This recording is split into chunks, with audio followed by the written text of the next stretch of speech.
Why does it look so dark? I need to turn the light on. Turn the actual light on. It's close enough, I guess.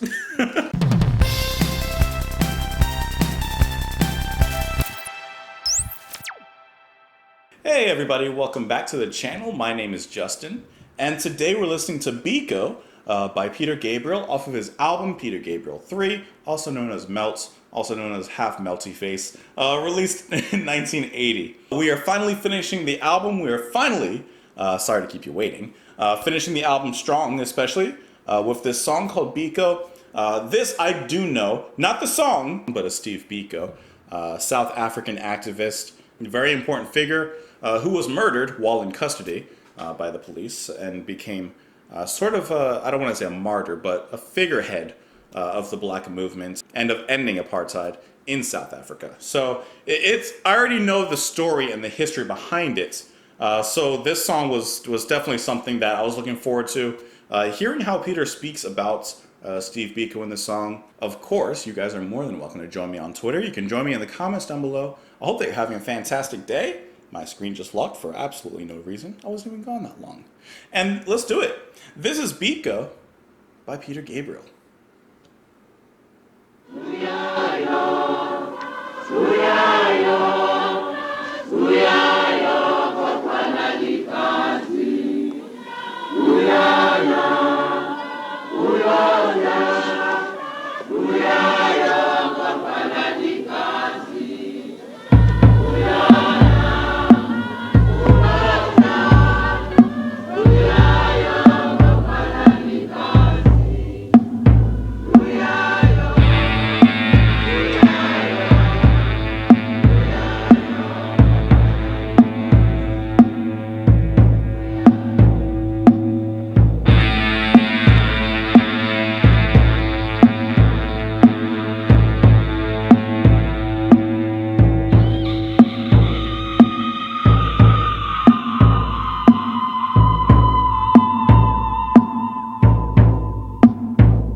That ending kind of woke me up right there. I wasn't getting sleepy. I wasn't bored of the song, but I wasn't expecting the snare on the end there.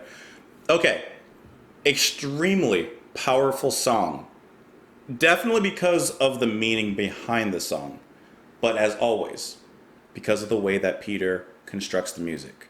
I actually felt that this song was kind of like the sum of all the other songs of what they were trying to achieve brought together, and this was like the summation of the rest of the album, but applied now to a real life figure, to a real piece of history that affected a lot of people, especially at this time, but still has echoes of those affections now, even in modern day, obviously. But what I really enjoy about this song is that it pays respect to African heritage in a way that comes across as respectful. It doesn't come across ham-fisted. It doesn't sound like he's being preachy or trying to necessarily shove an ideology down our throats. He allows the history really to speak for itself. And it, that's kind of, I don't know. He just allows the music and the history and the song and the lyrics are like really good, to just all have its own voice. To give Biko, who had a voice, who still, even after his death, has a voice that still carries on today. And he allowed Biko to speak through the music. That was really good. The drumming, the percussion that was brought in the beginning and then carried throughout the song was also a very nice touch. Once again, bringing it in, paying respect, paying homage, but not forcing it. And it doesn't sound forced. It doesn't sound like, oh, he's just trying to play with African percussions and African chanting because, a guy in Africa died. No, it doesn't come across like that at all. And I think that that's one of the reasons why so many of you have responded really well to this song and have recommended it to me as well. Because, I mean, it's a different kind of powerful, It's a different kind of meaning. On its own, it's a great song. I really love the drony guitar that we're very familiar with throughout the rest of this album as well, as he's used it before. I believe it's only like 2 notes that pretty much repeat the whole song. That African percussion, I would assume, is used throughout the whole thing. I thought was really interesting, or what I thought was really interesting, was the use of what I could tell is bagpipes going on, which reminded me of sometimes bagpipes were used and still are used at funerals. So immediately I'm getting the idea of like, this is almost like a dirge for Biko. This is almost like a funeral service or a memorial for Biko.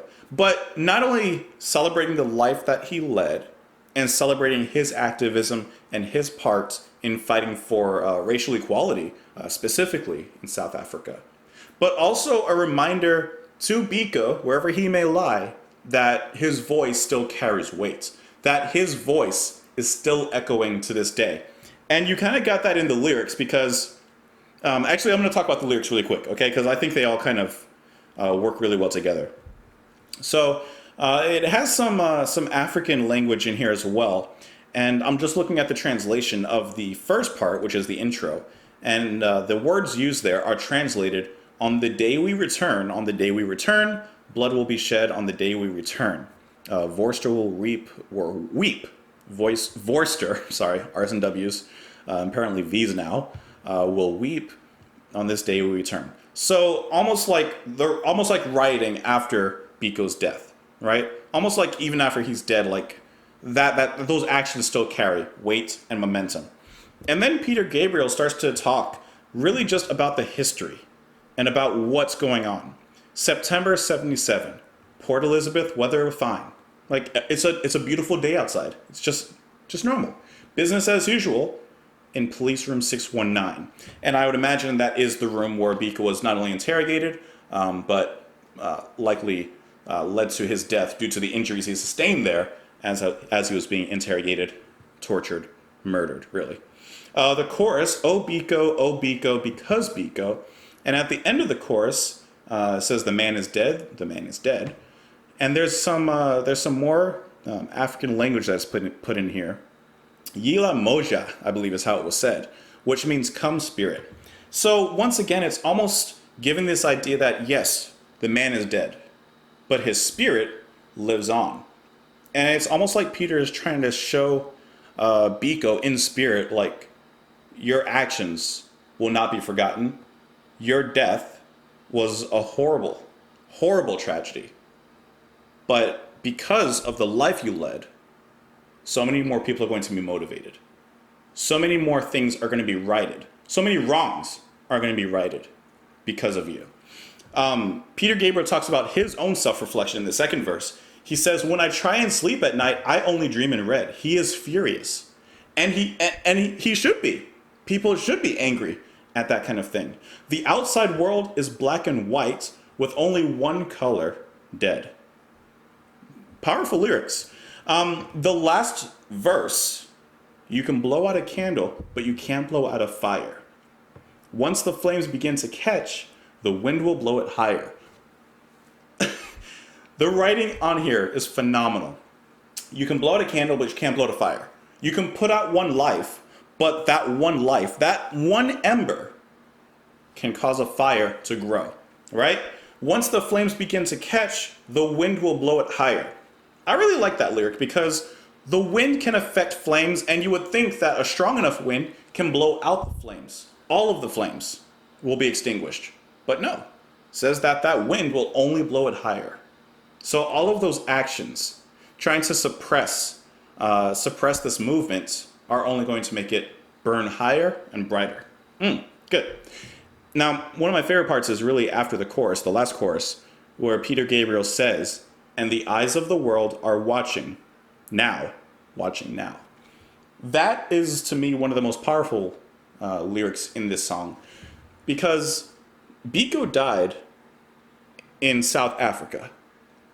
Peter Gabriel, as far as I know, I'm not 100% sure, lived at this time probably in, either America or somewhere in Europe, somewhere far away from the things that were going on in South Africa at the time. I don't know if people quite understand this, but to be blunt, for a white guy in a totally different civilization, a totally different country, modern society, and in a first world country, to be motivated, to be impassioned, to be angry at something going on in another place that maybe people were just ignoring. People were just kind of, sweeping it under the rug. And for him to take action is so meaningful. It is so powerful. And that same thing applies today. There's so many things going on in the world, but we can ignore them, we can sweep them under the rug, or we can try something. There's actions we can take. And Peter took it upon himself to write this song, which did gain some steam on the radio, and apparently was even banned in South Africa because I guess they were scared that it would cause some sort of insurrection, which they should. That's the action I'm talking about. But I read these words here from Peter Gabriel more like he's talking to Biko's spirit. More like he's saying, your actions, your death is not going unnoticed. It's not going to be ignored. Me, on a totally different end of the world, on a totally different country, I hear and I see what happened. And I'm not going to rest until something's done about it. I'm going to do something about it.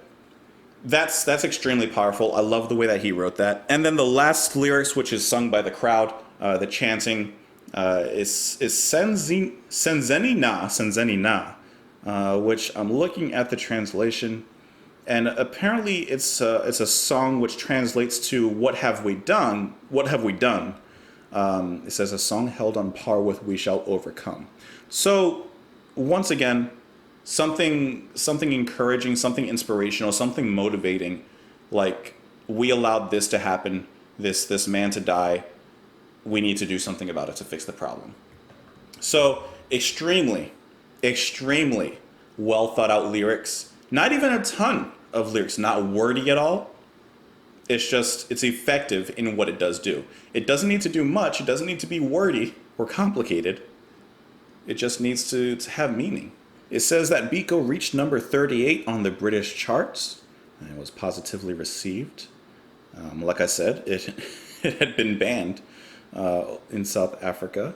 Soon after its release, a copy of Biko was seized by South Africa Customs and submitted to the Directorate of Publications, which banned the song and the album on which it featured for being critical of apartheid, calling it harmful to the harmful to the security of the states.